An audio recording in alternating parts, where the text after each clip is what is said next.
नागमणि। हर religion में इस मणि का जिक्र होता है। अफ्रीका का ब्लैक स्टोन, अरब का सर्पेंट्स पर्ल, वेस्टर्न एल्केमी का ड्रैगन स्टोन। अब तो साइंस भी ये कहती है कि किंग कोबरा के स्कल में एक ऐसी जगह है जिसको मणि रखने के लिए ही बनाया है। एक ऐसा रहस्यमयी पत्थर जो इंसान को अमर बना दे, जिसके पीछे सदियों से पागल है इंसान। पर आखिर क्या है नागमणि की असली कहानी, आइए जानते हैं। कहानी शुरू होती है पांडवों के बचपन से। बचपन से ही भीम सबसे शक्तिशाली था। और दुर्योधन भीम से जलता था। दुर्योधन भीम को रास्ते से हटाना चाहता था, इसीलिए वो प्लान करता है गंगा किनारे एक वाटर स्पॉट पिकनिक डे, जिसमें बुलाता है सभी पांडवों को।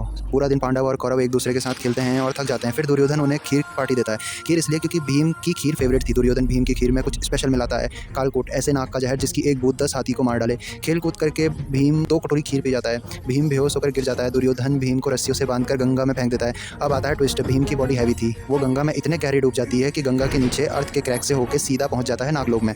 नागलोक के नाग एक ह्यूमन को देख के अटैक करना स्टार्ट कर देते हैं। वो सब भीम को डसने लग जाते हैं, पर भीम की बॉडी में ऑलरेडी जहर था। ये नागों का डसना भीम के एक एंटीडोट का काम कर रहा था। इसका क्या हुआ मैं आगे बताता हूँ। अब भीम बेहोशी से उठकर रस्सियां तोड़कर सभी नागों को मारने लग गया और नाग डर के भागने लग गए स्नेक किंग वासुकी के पास। वासुकी अपने साथ एक नोबल नाग अरयाका को लेके जाते हैं। अब अरयाका वहाँ पहुँचते ही भीम को गले लगा लेते हैं और बताते हैं कि वो भीम के ग्रेट ग्रैंडफादर हैं। वहाँ पे वो सारी कन्फ्यूजन सॉल्व करते हैं और बताते हैं कि पांडवों की माँ कुंती नागों की वंशज है, इसीलिए नाग का जहर भीम का कुछ नहीं कर सकता क्योंकि उसके खून में नागों का खून दौड़ रहा है। वहाँ भीम उन्हें सारी कहानी बताता है। फिर अरयाका अपना दिमाग लगाते हैं कि भीम को बचपन से ही कोई मारने की प्लानिंग कर सकता है, तो बड़ा होकर उसके कितने दुश्मन बनेंगे। इसलिए अरयाका भीम को नागमणि से निकला अमृत पीने को कहता है। भूखा भीम 10 कटोरे भरकर नागमणि का अमृत पी जाता है और भीम आ जाती है 10 हाथियों की शक्ति।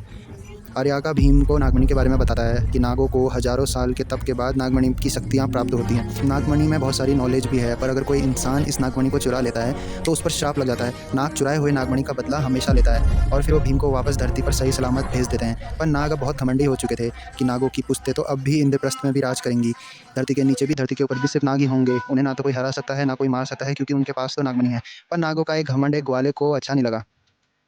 क्यों, बना दूं वीडियो?